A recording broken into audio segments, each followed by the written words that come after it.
Florida police have ended the massive ground search for 5-year-old Haleigh Cummings, who's been missing now for more than a week. But the investigation into her disappearance continues after more interviews. Officials now say there are some new leads in the case, as well as some changing information. Janine Pirro is a former district attorney in New York's Westchester County and the host of the Judge Janine Pirro Show. Good morning to you, Janine. Good morning, It's good Natalie. to have you here. Thank so you. what have we learned that's new in the case? Apparently they're changing the description. They had her previously in a pink shirt. Now they're saying just look at her face, concentrate on her face. You know, it's interesting. We get some insight into what's going on in the investigation. Apparently the girlfriend who was with Haleigh at the time that she... 17 years old. Yeah, the She's a 17-year-old young girl. girlfriend has changed her statement as to what Haleigh was actually wearing, which calls into question her credibility. How truly focused was she on this missing 5-year-old? But I think the more curious question is, why would they call off the search after just 5 or 6 days? I mean, everyone in law enforcement knows you never stop searching for a child. You never give up,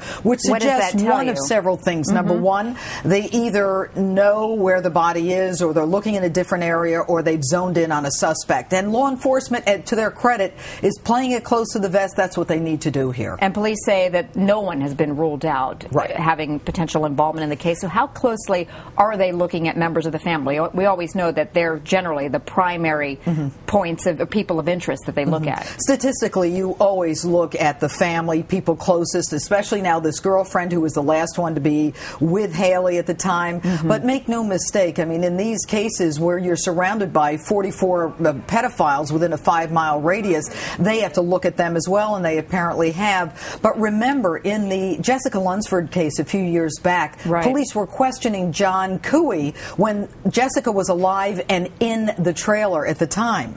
So, you know, we can't really say the search is over. At the end of the day, I mean, she could be anywhere. Does it seem odd that there are 44 sex offenders that live in sort of the immediate vicinity?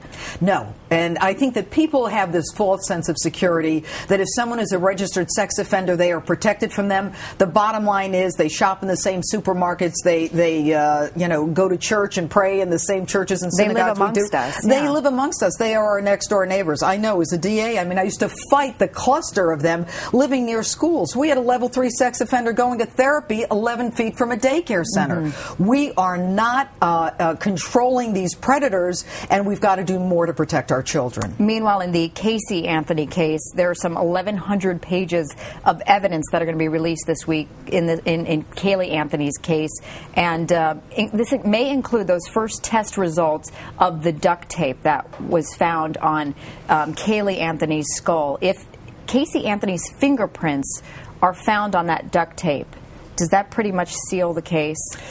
I don't think there's any question but that law enforcement has suggested now that it's not going to be good news for the defense. And if indeed the fingerprints on the duct tape around the skull of Caylee Anthony are her mother's, then you've got motive, means, opportunity, forensic evidence. It's all there, Natalie. I mean, I've tried these child abuse homicide cases. If that is the case, this is a solid solid case. Is what you've called it. All right. Well, Janine Pirro, always great to talk with you. Thanks to you for being here.